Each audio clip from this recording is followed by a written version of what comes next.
Mesdames et messieurs les vice-présidents, mesdames et messieurs les conseillers communautaires, et puis mesdames et messieurs qui nous faites le plaisir et l'honneur de nous regarder en ligne, j'ouvre, si vous en êtes d'accord et si vous me le permettez, cette séance du conseil communautaire du 15 décembre en vous disant que elle aurait pu être la dernière de l'année, mais qu'il est possible qu'elle ne le soit pas, et que je vienne avec le premier vice-président Guillermite perturber un tant soit peu le début de vos fêtes de Noël, puisque le 20 août dernier, vous le saviez, nous avions délibéré pour retirer notre participation au contentieux qui était lié à la rupture de délégation de service public avec la Cercle Suez,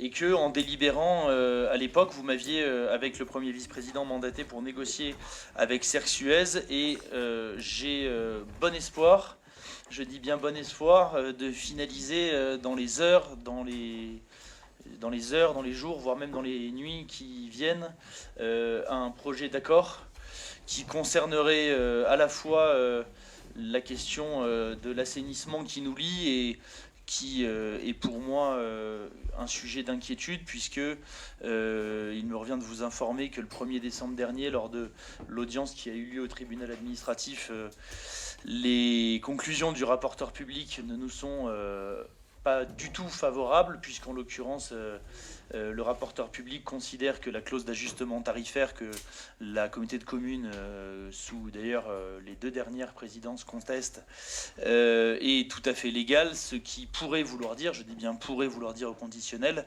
qu'il ne nous serait pas donné raison dans ce contentieux qui, je vous le rappelle, voit la Cercle Suez nous réclamer plus d'1 million d'euros par an depuis 2015, et accessoirement 1 million d'euros par an pour chaque année qui suit jusqu'à la fin de la DSP, c'est-à-dire en 2031. Ce sujet lié à la situation de la SPL des eaux que nous avons pu aborder hier soir en Assemblée Générale et en Conseil d'Administration, je crois, nous oblige à des résultats. Je ne voudrais pas en dévoiler plus à ce stade, puisque les discussions sont encore en cours, mais j'ai bon espoir de vous convoquer lors d'une séance qui pourrait se tenir dans les tout prochains jours, et qui serait une séance privée, c'est-à-dire une séance à huis clos et sans vote, pour vous présenter un projet d'avenant, et donc un projet d'accord dont nous pourrions discuter dans un premier temps, et que nous serions amenés, si il nous convenait, à adopter ou pas d'ailleurs au début de l'année 2021. Donc je m'excuse par avance pour le tout début des fêtes de Noël, mais en tout cas il me revenait de vous en informer, puisque c'est en ce sens que, en tant qu'assemblée communautaire, vous m'avez mandaté. Voilà les nouvelles les plus prégnantes. Je voudrais en tout cas, dans ce jour un peu particulier pour nos concitoyens, puisque c'est un jour à la fois de semi-déconfinement, mais de semi-confinement, dans lequel les informations qui peuvent être perçues comme contradictoires, puisque on nous dit qu'on n'est plus confiné, mais en même temps on est confiné jusqu'à 20h, mais qu'en même temps il faut s'auto-confiner une semaine. J'imagine l'inquiétude à la fois des parents, des familles, et de vous toutes et tous, mesdames et messieurs les maires, dans vos communes, qui doivent être destinataires et tributaires d'un certain nombre de questions, d'inquiétudes sur la gestion de cette situation. Je voudrais encore à nouveau redire mon soutien dans cette situation extrêmement difficile, situation sanitaire bien entendu, situation sociale, économique, et parfois quelquefois administrative. Je crois que nous devons, en tout cas dans le petit territoire qui est le nôtre, petit par la taille, grand par les enjeux et grand par la renommée, mais je crois que tout cela nous oblige à nous serrer encore plus les coudes. Je voudrais de la même manière apporter mon soutien personnel, mais je crois qu'il est partagé à l'ensemble des maires de station qui sont ici, cher Jean-Marie, chère Corinne, cher Emeric, messieurs, les maires de Lagrave, monsieur le maire de Montgenèvre, qui je ne peux pas être là, mais qui nous écoute, je le sais, sur la situation extrêmement difficile, puisqu'on nous demande à la fois de fermer les pistes, mais de les ouvrir ouvrir en même temps, de fermer les remontées mécaniques, mais de ne pas prendre de risques pour les gens. Ces situations extrêmement complexes, je crois, vraiment doivent nous engager toutes et tous, mesdames et messieurs, à la plus grande des solidarités face à ces défis exceptionnels. Et je sais que nous saurons ensemble les relever. Je ne serai pas bien plus long sur ces propos liminaires. Nous avons un ordre du jour qui est court et synthétique, mais qui, cela dit, appelle à des sujets qui sont d'importance, à commencer, ma chère Catherine, par le contrat territoire lecture, qui est un sujet qui vraiment, je crois, au-delà de ce qu'il apporte pour notre vision culturelle, je dirais ouverte à tous les territoires, appelle dans les jours, dans les mois qui viennent à des réflexions, à des travaux sur la manière dont nous n'oublierons pas aussi ce sujet d'ouverture culturelle qui, je crois, dans ces temps difficiles, doit être vraiment au service de toutes et tous. Voilà, mesdames et messieurs, je ne serai pas bien plus long. S'il y a des demandes de prise de parole, j'y souscris bien volontiers. Et sinon, je vais ouvrir l'ordre du jour. Est-ce qu'il y a des prises de parole? Il n'y en a pas. Je vais donc ouvrir l'ordre du jour et vous demander, si vous en êtes d'accord dans un premier temps, et comme il en est de rigueur, de bien vouloir approuver le PV du dernier conseil. Est-ce que ça appelle à des observations? Madame Dardenne, on s'était manqué, vous et moi. Je suis content. Non, merci. Bonjour à tous. C'est simplement parce que dans le compte-rendu, il est indiqué à un moment que serait joint le diaporama concernant les interventions de M. Salle, M. Rey, M. Caponi et M. Pétieux, et je ne les ai pas trouvés. Alors, ces diaporamas, est-ce qu'ils ont été joints ou pas? Ils n'ont pas été joints. Bon, voilà, eh bien, tout simplement, c'est... Écoutez, heureusement que ce n'est pas le dernier conseil de l'année, parce que l'ouvrir en étant obligé de vous dire que vous avez raison, ça m'embête un peu quand même. Cela étant dit, on va vous l'envoyer avec plaisir et naturellement, de manière dématérialisée, ce qui nous évitera d'imprimer du papier. Vous y serez sensible, je l'imagine. Je vous remercie, Madame Dardenne. Y a-t-il d'autres prises de parole ou d'autres remarques sur le PV? Il n'y en a pas. Je le mets aux voix. Y a-t-il des oppositions, des abstentions? Je vous remercie. Je vais ensuite soumettre à vos voix le compte-rendu des décisions qui ont été prises au titre des délégations. Est-ce que sur ce premier volet, il y a des questions? Il n'y en a pas, je le mets aux voix. Y a-t-il des oppositions, des abstentions? Je vous remercie. Et ensuite, le compte-rendu des décisions du bureau. Est-ce que ça appelle à des questions? Ça n'en appelle pas. Je vous remercie, je le mets aux voix. Y a-t-il des oppositions, des abstentions? Adopté à l'unanimité. Je vous remercie. Et enfin, le compte-rendu des arrêtés. Est-ce que ça appelle à des questions? Non plus, je le mets aux voix. Y a-t-il des oppositions, des abstentions? Il n'y en a pas. Je vois que mon premier adjoint est en bonne forme et souriant. C'est que tout va bien et ça me fait bien plaisir. J'ouvre du coup l'ordre du jour et je passe la parole à Catherine Valdener, vice-présidente chargée... Non, qu'est-ce que j'ai fait comme bêtise? Mon Dieu, j'ai pas fait l'appel. Alors, je vais nommer au hasard un secrétaire de séance. Je vous propose Marine Michel. Et je vais lui demander de faire l'appel, du coup. Eh oui. À vouloir aller trop vite, on en oublie l'essentiel. Pardonnez-moi.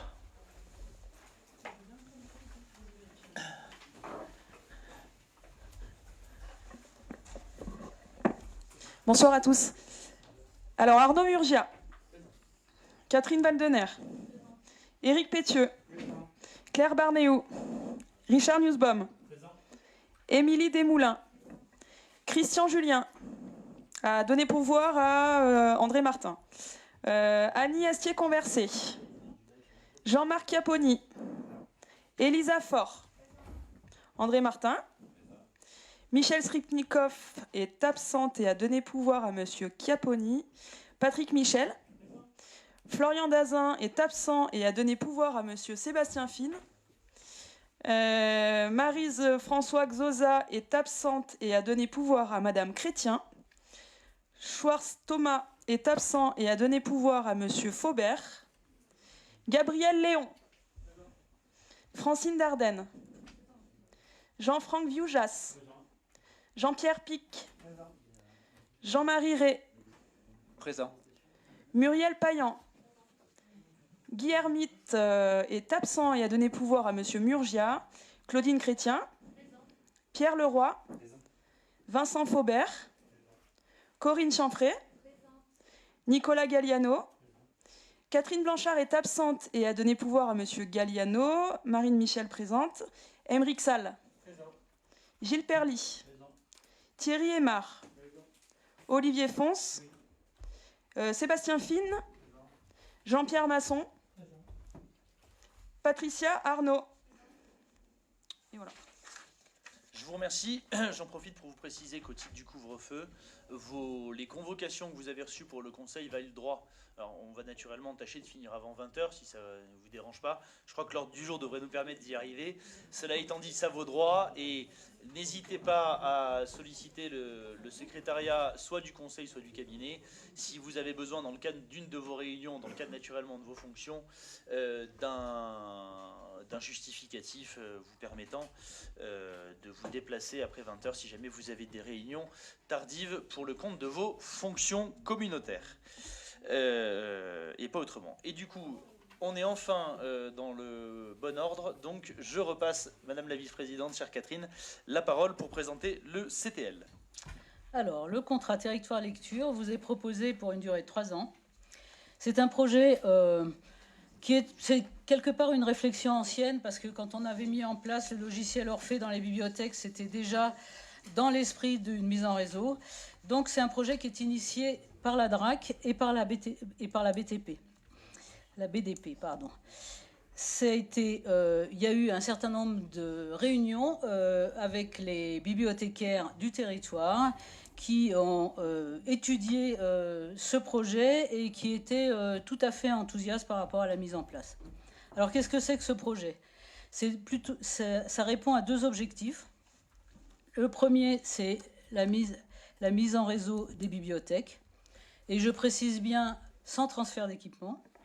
Et puis, la construction d'un projet culturel et éducatif sur tout le territoire. Sachant que, vous l'avez constaté, hein, la médiathèque, même si elle est d'intérêt communautaire, elle est à Briançon et quelque part, elle vampirise les autres bibliothèques actuellement, puisqu'on est à peu près à 6000 abonnés. Ça veut dire que quelque part, il y a un transfert des gens qui viennent chercher des livres. Donc, c'est quelque chose, quelque part, qu'il faut étudier et rééquilibrer.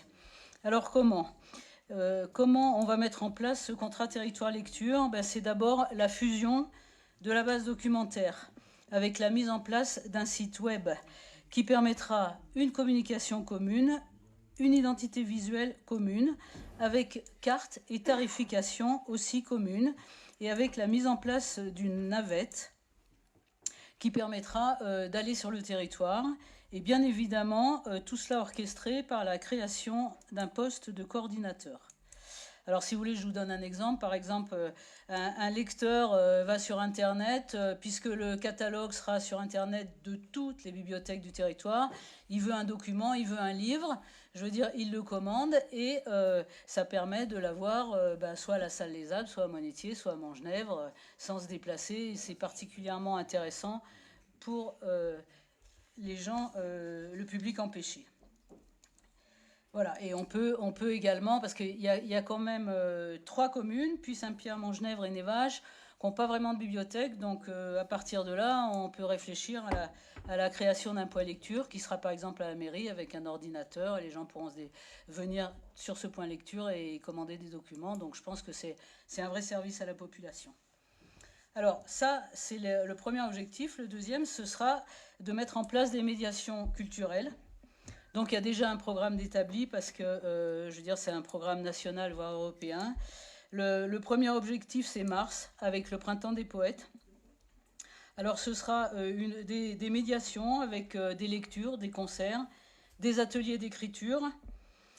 Et ça pourra être aussi des partenariats, comme par exemple, il y avait un partenariat qui était proposé avec les Beaux-Arts pour la création d'un marque-page avec un visuel, etc., avec en général les enfants, les classes, les écoles, etc. Deuxième opération, ce sont les quartiers d'été, avec des ateliers de création, des soirées contes, avec par exemple le Berger des Étoiles qui fera, lui, des médiations numériques, avec des constructions de fusées, de cerfs-volants, enfin, des choses, je pense, qui vont plaire. Et puis partout des expositions thématiques qui pourront être itinérantes, qui ne seront pas qu'à Briançon, qu'à Monétier, qu'à Montgenèvre. Après le quartier d'été, ben évidemment l'automne. L'automne qui est concentré sur un projet science, avec aussi des ateliers, et puis tout un tas de travail avec par exemple les imprimantes 3D avec lesquelles on fait des robots. Enfin, il y a plein de choses à faire qui sont absolument étonnantes et à découvrir. Et la quatrième opération, qui est la résidence d'auteur, qui s'adresse aux élèves de 3e cycle de primaire, et qui est là un travail sur des genres littéraires. Alors ça peut être un travail sur les BD, ça peut être un travail sur les mangas, ça peut être un travail sur les publications jeunesse, ça peut être complètement scientifique. Et en plus, ça, c'est des opérations qui sont très largement subventionnées. Alors, ce contrat territoire lecture, on va le mettre en place avec qui?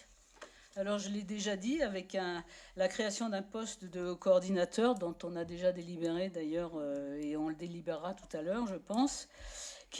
Alors, ce coordinateur, qu'est-ce qu'il va faire? Eh bien, il va construire le projet, il va d'abord faire un diagnostic de l'existant, il va construire ce projet, il va en avoir le suivi administratif, le suivi des mises en place, les accompagnements des équipes, et puis toute une construction sur le volet numérique. Il gérera l'accueil des intervenants, et puis il gérera aussi, et ça c'est aussi un gros travail, la mise à jour du portail internet, parce que qui dit portail internet, il faut bien sûr un suivi, et ça c'est un poste qui est subventionné à 50%. Après ce coordinateur, il y a la mise en place la création d'un comité de pilotage. Tout ça, ce sera, en gros, toute cette mise en place, ça va être sur 6 mois, 1 an. Donc un comité de pilotage qui sera réuni tous les ans, qui comprendra les élus, le coordinateur, le chef de pôle culturel, les bibliothécaires, et puis pour la BDP, Monsieur Louis Burle, et pour la DRAC, Monsieur Blaise Mijoul, avec un bilan et des évaluations annuelles de l'opération. Alors, on en passe au budget. On passe au budget. Alors, le budget, il se répartit de la façon suivante. Vous avez un budget de fonctionnement de 126 000 €, avec des actions culturelles pour 108 000, une communication pour 18 000. Et en face, vous avez des recettes de fonctionnement, subvention DRAC 60 000, subvention action culturelle 6 000, autofinancement 60 000. Je rappelle que c'est sur 3 ans, avec en plus le coût du poste de coordinateur qui revient à 33 000 € et qui est subventionné à 50% par le département. Voilà. Et en ce qui concerne le budget d'investissement, ben évidemment, il y a le portail commun 25 000 €, l'ordinateur 2 000, le logo 2 500, matériel divers 3 500, pour un total d'investissement de 33 000 €. Et en face, vous avez subvention DRAC 10 000, subvention région 5 000, subvention département 5 000. Ça veut dire 20 000 € de subvention pour un autofinancement de 13 000 sur les 33 000 €. Alors, je crois que l'intérêt, il est, j'imagine, assez évident pour tout le monde, parce que ce sera un meilleur service aux usagers, il y aura une réelle visibilité des actions, et puis c'est l'occasion d'un travail ensemble, d'une vraie coopération, avec quand même au passage, vous l'avez compris, un soutien très important de la DRAC, de l'État et du département, avec des investissements, avec aussi bien investissement que sur le fonctionnement. Et c'est, je crois, quelque part une avancée dans la politique culturelle, avec la pérennisation possible du projet, puisque il y a un suivi et il y a quelque part un contrôle de fonctionnement tous les ans, mais c'est quelque chose qui peut être reconduit à l'issue des 3 ans et perdurer. Et j'espère que ça perdurera, parce que ce sera certainement une réussite. Merci Madame la Vice-Présidente, comme d'habitude, avec détail et avec passion. Est-ce que tout cela appelle à débat, questions ou commentaires sur ce sujet qui, je veux le dire, est pour moi un sujet vraiment important et qui a vraiment vocation, si j'ose dire, à faire des petits. Voilà, si tu me le permets de le résumer comme ça. Monsieur le maire, vous avez des questions. Simplement quelques petites précisions. Donc, Madame Valdener, vous avez précisé donc 33 000 € le poste. Le poste de personnel, avec un engagement donc du département qui viendra à 50% dessus sur les 3 prochaines années. Je vous rappelle juste, Catherine, n'oubliez pas que comme nous sommes télévisés, si vous voulez être entendu, il faut parler dans vos micros. Voilà, faut que les micros soient allumés. Excusez-moi Sébastien, c'est 30 000 et 33 000 c'est investissement. D'accord, 30 000 sur un engagement du département sur 15 000 euros sur les 3 prochaines années. Oui, absolument. C'est ça, en concordance avec les... Et j'ai eu la confirmation parce que j'ai vu une vice-présidente hier au département à qui j'en ai parlé et qui était tout à fait raccord avec ce projet. Je vous avais fait part de certains questionnements en commission AGF, notamment sur le champ de compétences de la CCB par rapport à cette situation-là. Donc vous nous confirmez ce soir qu'on est bien dans le champ de compétences oui, de la alors on est dans le champ de compétences de gestion d'établissements culturels et sportifs et dans le cadre de la politique du territoire. D'accord. Donc c'était des confirmations que je n'avais pas et c'est pour ça je crois qu'on l'a dit à la commission culture auquel vous étiez. J'y étais, mais c'est pour ça que j'ai pas forcément posé de questions à la fin de cette commission puisque les éléments étaient annoncés. Merci. Est-ce qu'il y a d'autres questions sur ce dossier ? Il n'y en a pas. J'en profite pour saluer Marie Vassard, qui est la responsable du suivi de ce dossier, notre nouvelle chef de service et de pôle sur ces sujets sociaux et culturels. Chère Marie, à nouveau bienvenue dans notre collectivité. Mesdames et messieurs, je vais mettre le contrat à territoire lecture aux voix. Y a-t-il des oppositions? Y a-t-il des abstentions? Il n'y en a pas. Une belle unanimité pour un sujet de culture et de culture pour tous qui, je le crois, rassemble. Je vais passer la parole à Jean-Pierre Pic, monsieur le maire et vice-président, pour 4 délibérations que tu peux peut-être d'ailleurs présenter. Oui, je vais essayer de regrouper. Sur les crèches. Voilà. D'accord. Donc, je vais regrouper les 4 lieux, hein, la crèche de Montgenèvre, la crèche de Villars-Saint-Pancrace, la crèche de la Grave et la crèche de la Durance. Donc, c'est uniquement une prolongation de la convention d'une année, de manière à ce qu'on puisse, de notre côté, nous, retravailler pour le bien-être de nos tout-petits, quoi, en tout cas. Donc la CCB, en concertation avec les communes, hein, propose de prolonger une nouvelle fois le 31 décembre 2021, pardon, étant entendu que l'année 2021 sera mise à profit pour les partenaires pour proposer les fondements d'un partenariat renouvelé répondant aux enjeux proposés pour garantir un accueil de qualité des jeunes enfants sur les communes. Voilà. Moi, si ça vous embête pas, c'est la même pour les 4 communes. Donc du coup, merci. Voilà. Ça ira très bien. À moins qu'il y ait des questions spécifiques sur l'une des crèches en l'occurrence, s'il n'y a pas de sujet. Je vous propose de les mettre aux voix. Je vais donc mettre aux voix la première délibération relative à la crèche de Montgenèvre, donc la prolongation de la convention. Y a-t-il des oppositions, des abstentions? Je vous remercie. La seconde sur la crèche de Villars-Saint-Pancrace, je la mets aux voix. Y a-t-il des oppositions, des abstentions? Je vous remercie. Sur la crèche de la Grave, la délibération numéro 4, y a-t-il des oppositions, des abstentions? Je vous remercie. Et enfin sur la crèche de la Durance, y a-t-il des oppositions, des abstentions? Je vous remercie. Et je passe donc la parole immédiatement à Jean-Marie Rey pour la modification des tarifs d'Altipolis. Monsieur le maire de Bonnetier, si tu veux bien. Merci Monsieur le Président. Bonsoir à tous. Donc là, nous sommes là ce soir pour adopter une modification des tarifs concernant Altipolis. Alors il y a ces trois points bien précis.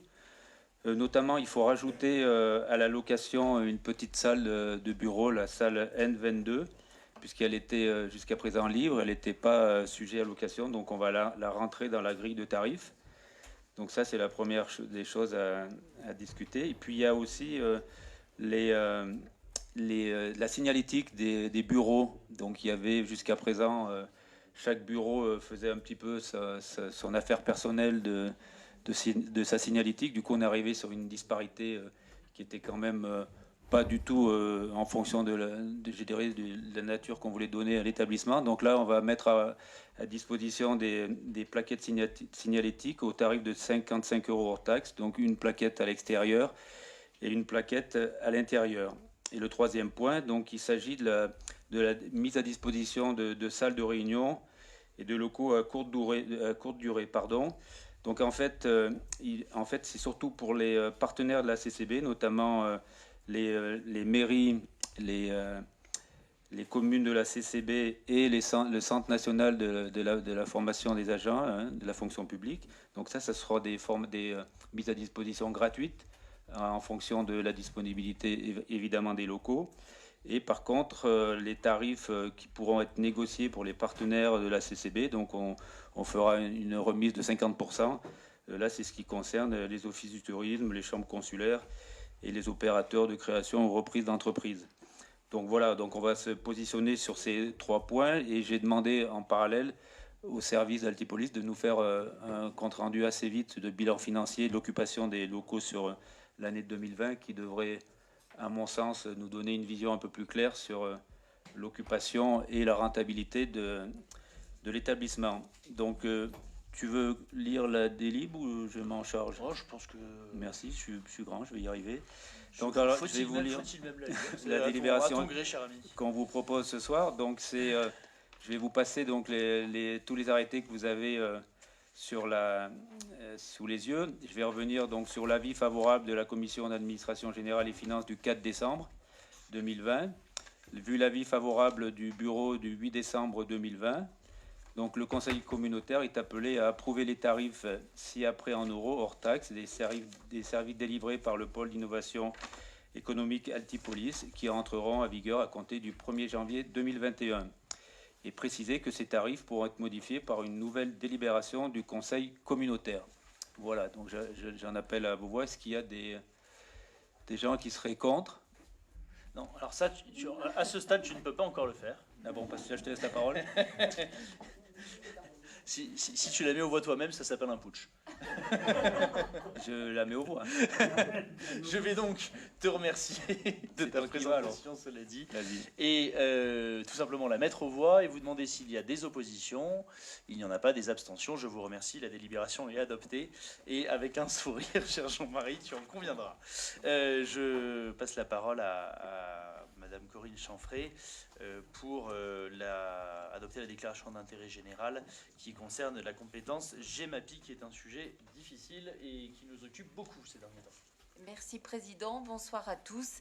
En effet, il s'agit à travers cette délibération de notre pleine et entière compétence de gestion des milieux aquatiques et de prévention des inondations, puisqu'il vous est proposé à travers cette délibération la reconnaissance du caractère d'intérêt général des travaux d'entretien, de confortement, de restauration sur les cours d'eau, mais aussi sur les ouvrages de protection dont nous avons la gestion. Alors, si le caractère d'intérêt général est prononcé par arrêté préfectoral, en fait, c'est la CCB qui doit en faire la demande.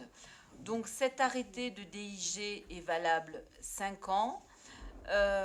D'autre part, ce qu'il vous est proposé à travers cette délibération, c'est de ne pas solliciter financièrement les propriétaires des parcelles concernées, puisqu'en fait, souvent, c'est un travail administratif très long, très fastidieux, pour, au bout du compte, ne pas arriver à recouvrir les sommes qui seraient dues.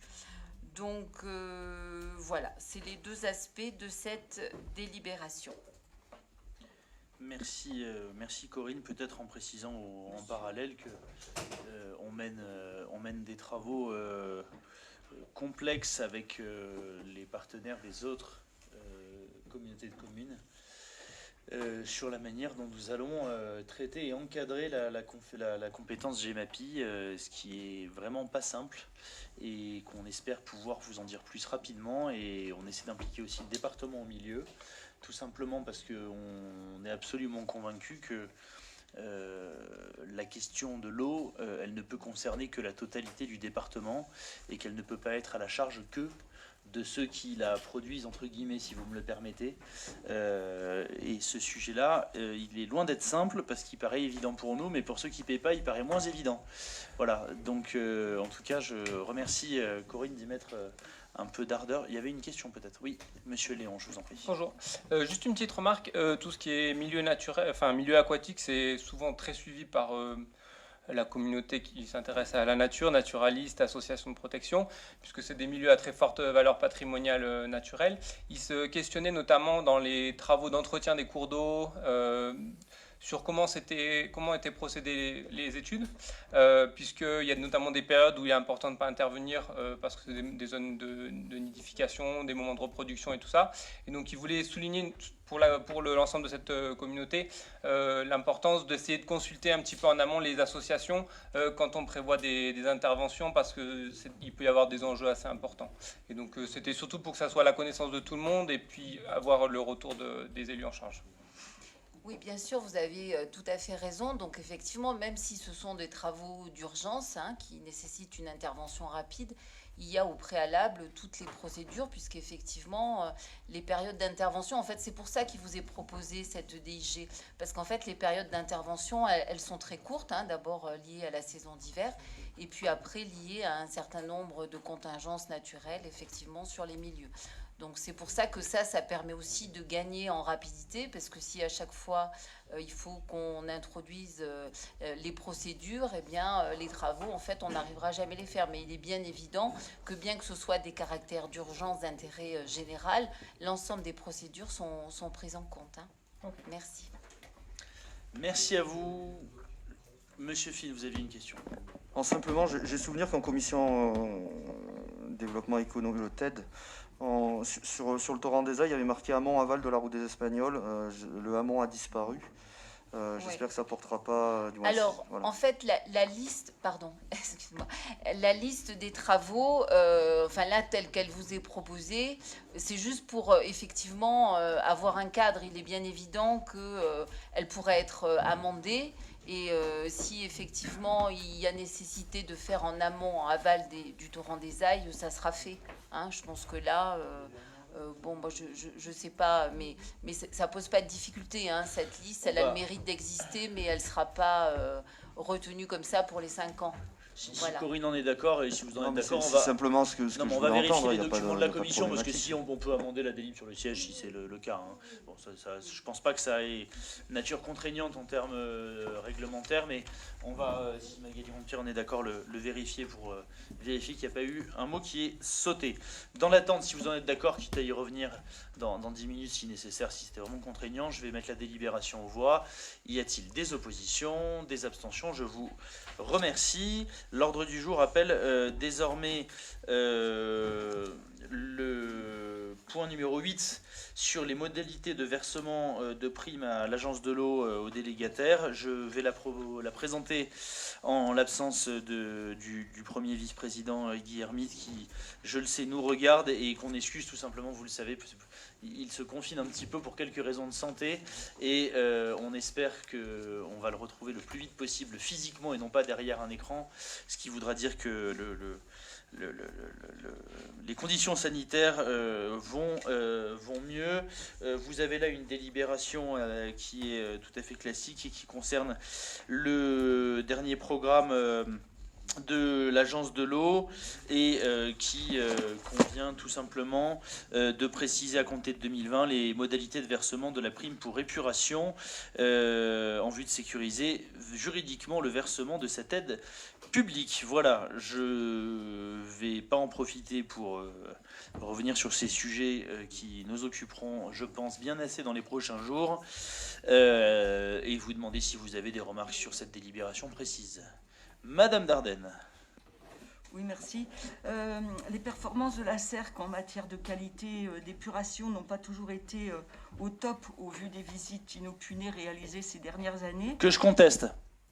Donc je voulais savoir si vous pensiez, vous et votre équipe, donc réaliser ce genre de visite. Et au-delà de l'aspect financier et juridique, nous espérons justement que vous resterez vigilants pour un suivi régulier de la qualité du service rendu. Il y va de la qualité de l'eau, de la durance notamment. Donc c'est quand même un sujet important qu'il faut suivre. Cette prime, elle est versée de façon classique, donc directement à la CERC, mais ce n'est pas une raison pour ne pas être vigilant par rapport au service rendu. Moi, Madame Dardenne, première chose, je partage l'objectif final, bien entendu, c'est-à-dire avoir une qualité de traitement qui est la meilleure possible et naturellement préserver l'eau de la Durance. Entre vous et moi, commençons par la préserver en faisant en sorte que les dernières zones qui ne sont pas connectées arrêtent de projeter leur bout directement dans la Durance. Je crois que c'est le sujet qui doit occuper notre collectivité de manière prioritaire. Moi, entre vous et moi, la prime que j'ai pas envie de verser à la CERC, c'est les 6,1 millions d'euros qu'on leur doit au titre des 6 dernières années, c'est les 3,2 millions d'euros qu'on leur doit au titre de la dette contractée vis-à-vis de la SPL, et c'est accessoirement les 11,8 millions d'euros minimum qu'on leur doit au titre des 11 dernières années de contrat. Donc, et accessoirement, j'avais pas non plus envie de verser les 13,4 millions de sortie de la DSP. Donc, c'est le sujet qui nous occupera. Alors, je ne vais pas anticiper le débat parce que je préfère l'avoir avec des papiers et une proposition sous les yeux. Ce que je pense, c'est qu'en tout cas, il faut qu'on désacralise un tout petit peu le truc, dans le sens où, vous le savez comme moi, les contrôles qui avaient été faits à l'époque, ils étaient dans un contexte bien particulier qui était celui de la rupture de la DSP. Je souhaite que nous arrivions à terme, mais si ça peut être à court terme, c'est bien, à retrouver des rapports pour le moins normaux de délégants et de délégataires. Normaux, ça ne veut pas dire non exigeants, mais ça veut dire dans un rapport qui n'est plus celui de la suspicion totale. Ça veut dire tout simplement l'exigence d'un contrat qui existe et d'un contrat qu'on respecte. Et je crois que c'est ce que nous faisons sur l'ensemble des politiques publiques liées à l'environnement. Je crois que l'échange qu'on vient d'avoir sur les milieux aquatiques et la protection des innovations sous le contrôle de Corée le prouve. Ces objectifs-là, on les partage. Tâchons déjà d'avoir un engagement contractuel qui nous permette déjà de faire le boulot, parce qu'aujourd'hui on en est là, de le faire normalement, et projetons-nous ensuite sur le sujet essentiel qui nous occupera, c'est le SDA, cher Jean-Franck, le schéma de l'assainissement, qui est pour le coup un vrai sujet. Un vrai sujet. Moi, je veux qu'on le remette sur la table de manière posée. Est-ce que tout a vocation à aller vers la steppe Purap de Briançon? Oui ou non? Qu'est-ce qu'on fait des autres hameaux? Je crois qu'il faut poser ces sujets-là. Il y a des sujets et des travaux qui ont été menés sous l'égide de Guillermite avec toi, cher Jean-Marie, sur les questions liées au Boussard et au Lozé, avec toi, Émeric, sur des questions qui sont plus des questions de station sur la zone de la Ravée, avec Jean-Franck sur la zone de Terre Rouge. Tous ces sujets-là, il faudra qu'on les aborde et qu'on les aborde intelligemment, mais pour les aborder, encore faut-il avoir un délégant, un délégataire et un contrat. Et accessoirement, pas une épée de Damoclès à plusieurs millions d'euros. Ce sera le sujet qui nous occupera juste avant la trêve des confiseurs. Mais promis, si ça marche bien, je vous offre un lapin au chocolat, Madame Dardenne. Non, c'est pour ça que j'ai insisté sur le au-delà de l'aspect financier et juridique. Merci. Est-ce qu'il y a d'autres questions sur cette délibération? Il n'y en a pas, je la mets aux voix. Y a-t-il des oppositions, des abstentions? Je vous remercie. Ah, il y en avait. Ah, 2 abstentions du coup? Alors, très bien, 2 abstentions. À ce stade, on tient le record. Pour l'instant, on n'a pas de vote contre. Hein. On est d'accord? Allez, on va tâcher d'arriver jusqu'au bout. Je vais vous présenter... Pardon, Monsieur Pétieux? Très bien. Je vais donc présenter le règlement intérieur. Le règlement intérieur qui avait appelé à quelques légers débats en commission, qui nous avait amené à reprendre un certain nombre de rédactions antérieures. Je ne sais pas si elles conviennent à celles et ceux qui avaient eu des discussions en commission, ou est-ce que le règlement intérieur vous convient sous cette forme? Monsieur Faubert.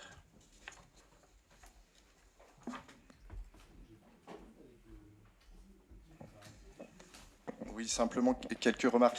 Donc, si j'ai bien compris, dans le compte-rendu du bureau qui nous a été envoyé, effectivement, il y avait eu des remarques à exprimer par rapport au droit d'expression des élus, puisque dans le projet qui nous était soumis, il était question de renvoyer à une charte qui serait rédigée ultérieurement. Donc, il semblait difficile, effectivement, de se positionner sans avoir connaissance des précisions liées à l'exercice du droit d'expression. Moi, justement, plus concrètement, est-ce que vous pouvez nous donner quelques indications sur la parution d'un prochain numéro du CCB Info, justement que les élus concernés puissent faire très probablement dans le courant du premier trimestre, et j'espère qu'on aura des bonnes nouvelles à y donner et à expliquer à nos administrés, peut-être sur la question justement dont nous venons de parler, de l'assainissement. En tout cas, ce que je peux vous confirmer pour le sujet qui nous occupe, c'est que du coup, on est revenu à la version du règlement en vigueur antérieur, qui, entre vous et moi, me semblait plus stricte. Mais moi, quand on me demande d'avoir des versions plus strictes de la liberté d'expression, bon, voilà. Mais en l'occurrence, comme ça, au moins, ça change pas. Et la deuxième remarque, c'était sur la conférence des maires. Et donc, on est bien revenu sur l'expression qui est ni plus ni moins que la déclinaison de la loi, c'est-à-dire au moins une fois par trimestre, convocation de la conférence des maires, en sachant que, vous l'avez compris, ça se passe plutôt bien. On en a d'ailleurs une demain matin. Et qu'on ne se privera absolument pas de la convoquer plus qu'une fois par trimestre, à chaque fois sur tel ou tel sujet. Mais je crois que, en tout cas pour l'instant, on est, je crois, un rythme de travail qui porte ses fruits et qui nous permet d'aller au fond des sujets. On a demain un débat qui me semble vraiment important pour la suite sur la mobilité et les transports publics, hein, cher Pierre. Voilà. Donc en tout cas, sur ce sujet... Force reste à la loi, si j'ose dire, mais en tout cas, raison est donnée aux échanges en commission. Monsieur Faubert, je finis, terminé, et après je passerai la parole à monsieur. Oui, alors justement sur la conférence des maires, donc j'ai bien vu effectivement le retour de la commission. Moi j'ai relu la délibération qui avait été prise le 27 juillet en début de mandat. Il était alors évoqué le fait que c'était le règlement intérieur qui préciserait les modalités de fonctionnement de la conférence des maires. Et vous aviez ce jour-là...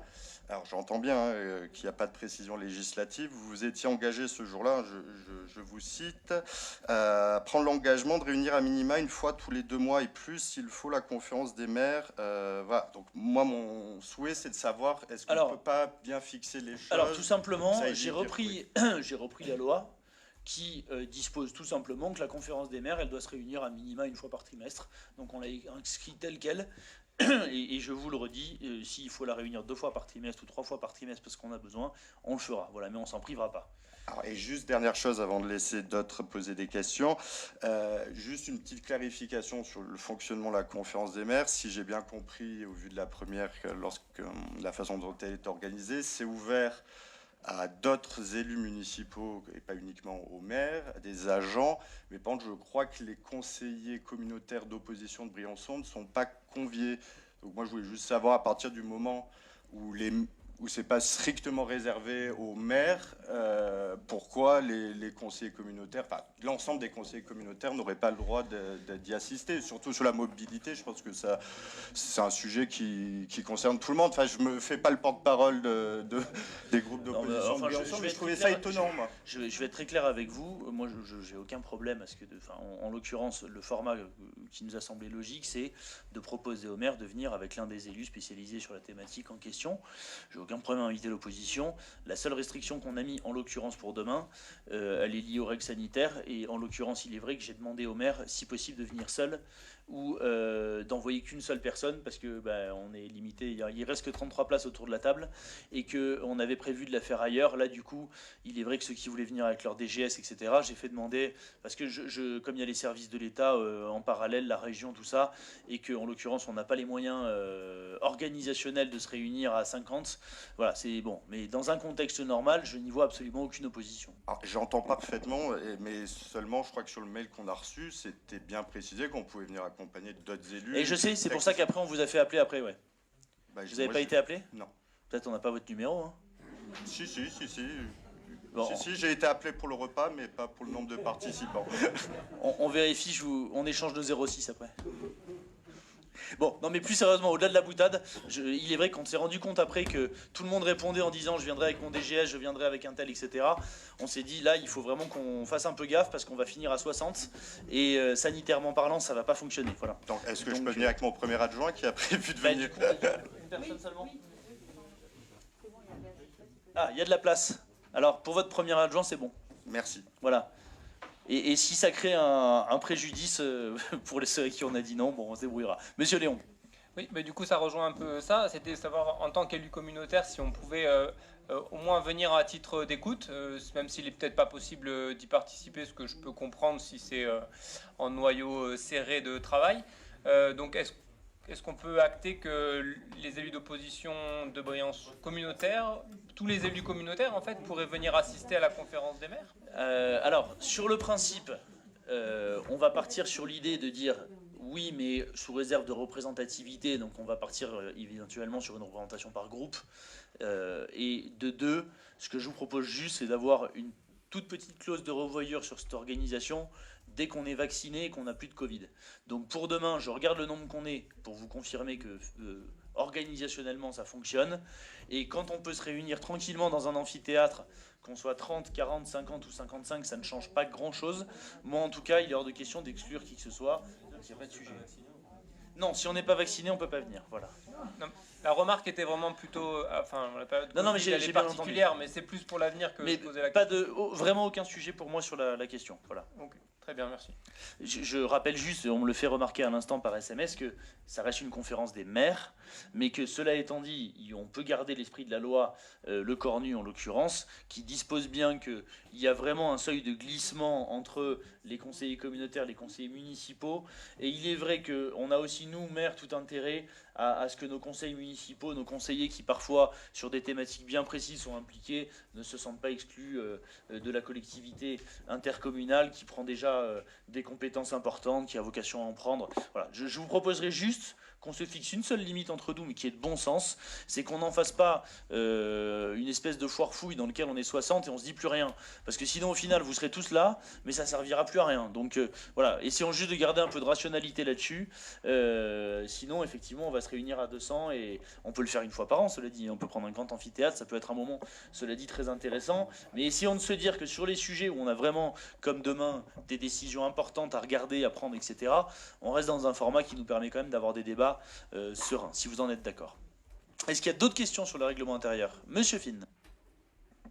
Simplement sur l'article 22, le fonctionnement du bureau, comme il est fait à l'heure actuelle, je souhaite que on puisse avoir les comptes rendus de bureau comme il est fait à l'heure actuelle. C'est pas marqué dans l'article, mais voilà, je souhaite que l'on puisse avoir par mail rapidement, une fois que le bureau a décidé les décisions prises. Merci. Très bien. Est-ce qu'il y a d'autres remarques? Il n'y en a pas, je mets le règlement intérieur aux voix. Y a-t-il des oppositions? Des abstentions? Il n'y en a pas, je vous remercie, il est adopté. Et je vais vous présenter maintenant la création de la CCSPL, la Commission consultative des services publics locaux, au titre des dispositions du CGCT et de l'article 2121-21, je vais vous proposer, puisqu'en plus on n'avait en l'occurrence pas eu de candidature spécifique, de vous proposer une désignation, enfin de passer à une nomination et non pas à un vote par liste, ce qui nous permettra de gagner un peu du temps, et de vous proposer la composition suivante.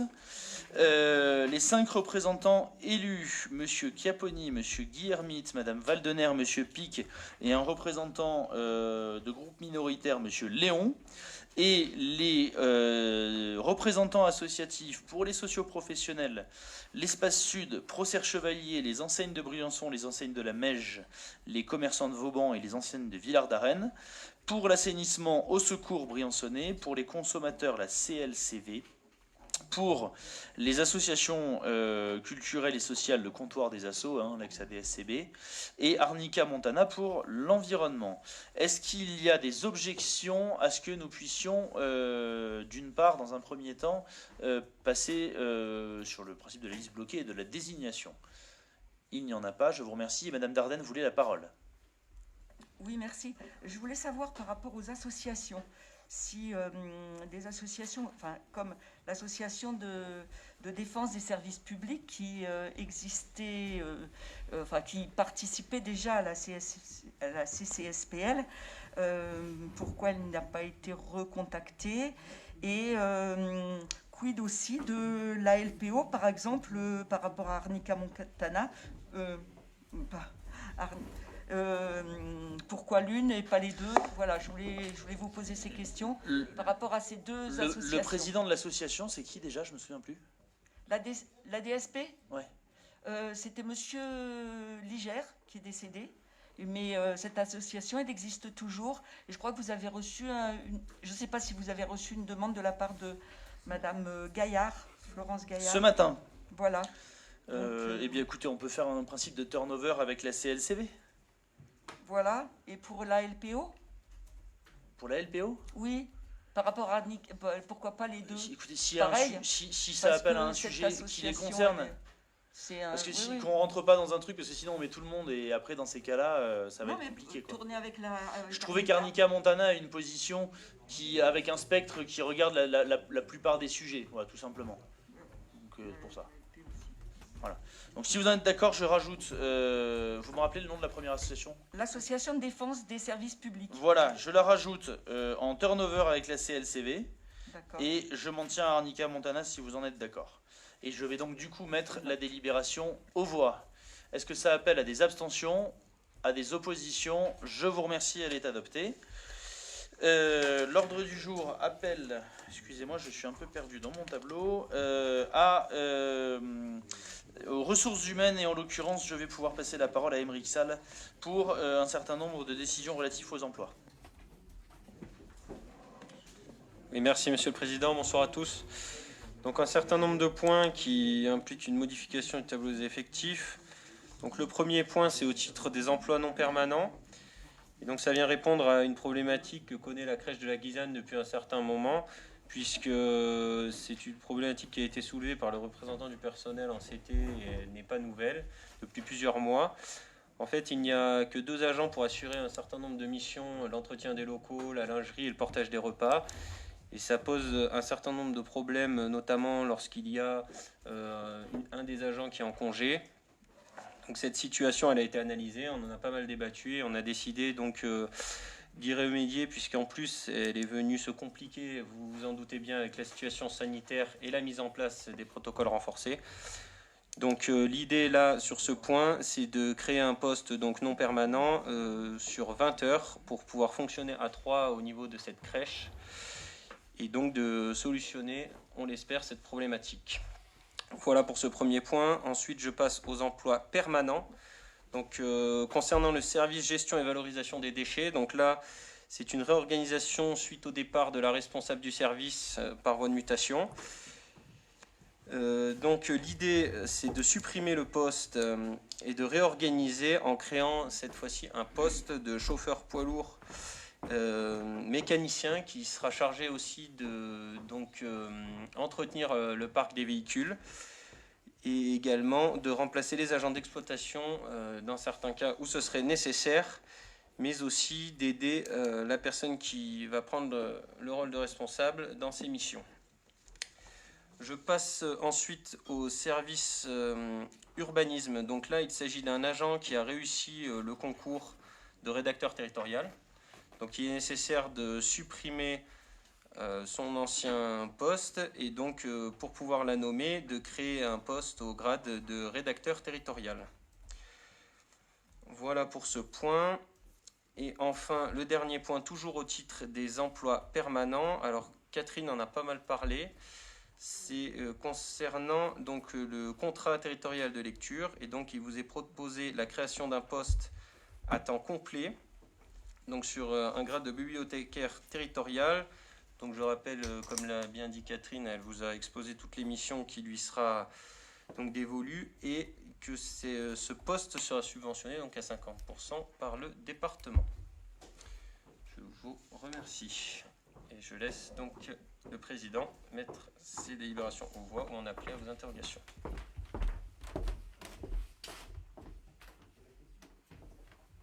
Il n'y a pas de questions sur ces M. Finn? Par rapport à l'ensemble des postes, donc les vacances de poste sont déclarées, je le sais.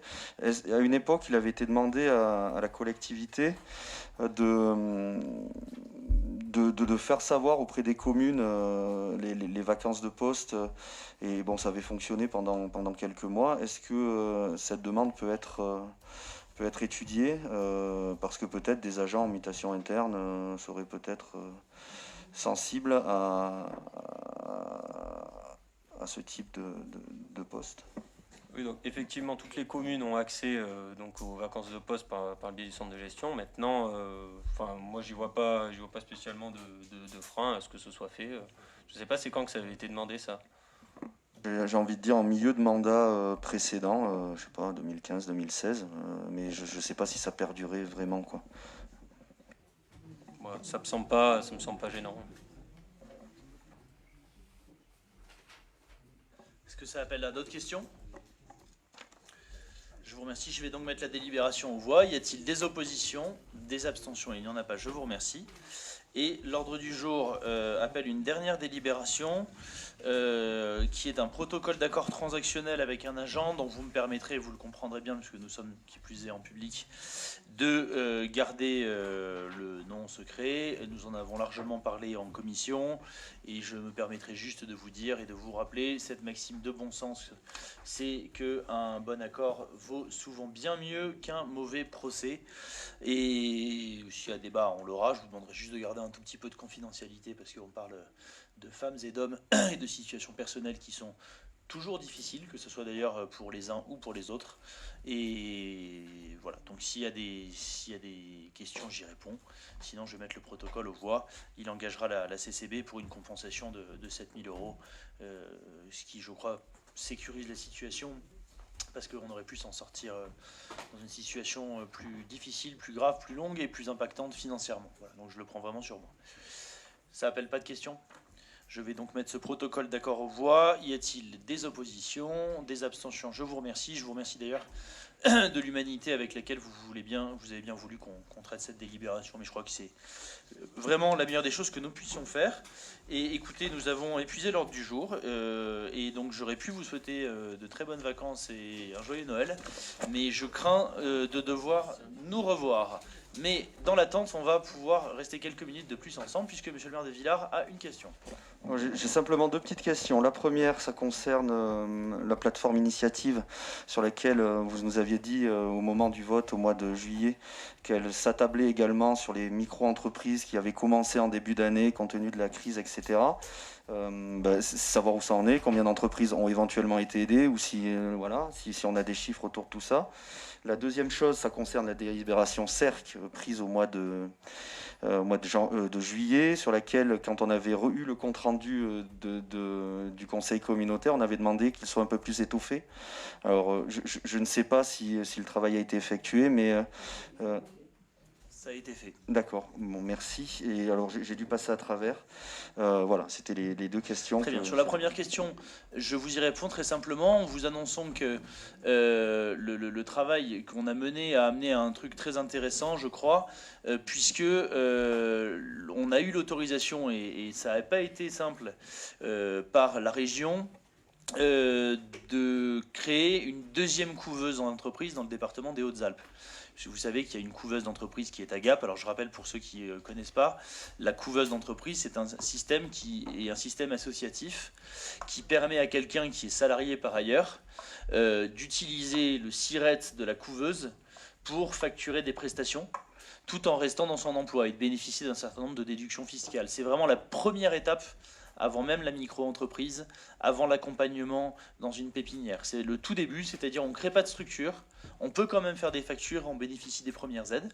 Donc la couveuse, elle est créée, ça y est, et on est dans l'attente au mois de février d'aides spécifiques pour la couveuse d'entreprise de la part de la région Sud, qu'on devrait, je l'espère, obtenir à la plénière de février de la région. Ce qui est une excellente nouvelle parce que ça nous donnera la totalité de la chaîne, couveuse, pépinière, hôtel d'entreprise, et je crois qu'on aura vraiment un dispositif qui sera parfait. Concernant l'aide spécifique à la plateforme que nous avons versée, la plateforme Initiative Hautes-Alpes transmet à l'ensemble des membres de son assemblée générale des comptes rendus réguliers de toutes les entreprises aidées.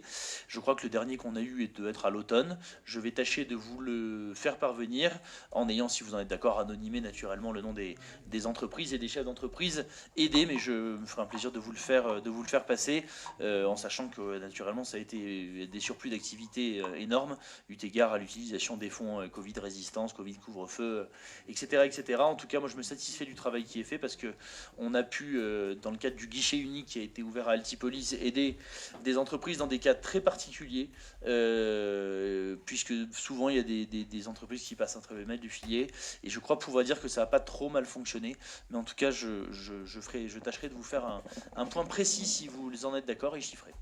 Et donc cette couveuse sera gérée par la communauté de communes et par les services? Non, pas du tout, juste par une forme associative et initiée par la plateforme et financée derrière par la plateforme. Ça, c'est la première étape. Et concernant le reste, à ce stade, rien ne change. Altipolis reste Altipolis. Enfin voilà, il n'y a pas de sujet là-dessus. Et on y travaille de bonne aloi avec Jean-Marie Rey. Monsieur Leroy, vous voulez la parole? Oui, juste pour compléter par rapport aux aides aux entreprises, j'en profite parce qu'on a un petit peu de temps. N'oubliez pas le programme Leader. On a déjà distribué un petit peu plus de 3 millions d'euros sur le pays grand-briançonnais d'aide aux entreprises. L'Europe vient de nous octroyer une enveloppe supplémentaire de 500 000 euros, voire d'1 million d'euros. Donc, vous le savez, hein, il suffit de contacter le PETR, en particulier à l'Argentière Caroline Macle, qui aide les porteurs de projets à construire leurs projets. Et derrière, il y a un jury qui sélectionne, mais ça fonctionne bien sur notre territoire. Je vous dis, on a déjà distribué plus de 3 millions d'euros, là, ces 3 dernières années. Merci, il fallait encore le préciser. Mesdames et messieurs, l'ordre du jour est épuisé. Je vous souhaite une bonne soirée. Normalement, il vous reste 2 heures avant le couvre-feu et il n'y a pas de neige, donc même les élus les plus lointains qui rentrent jusqu'au Fréau devraient arriver à rentrer avant l'heure fatidique. Excellente soirée et je crains de devoir vous dire à très bientôt.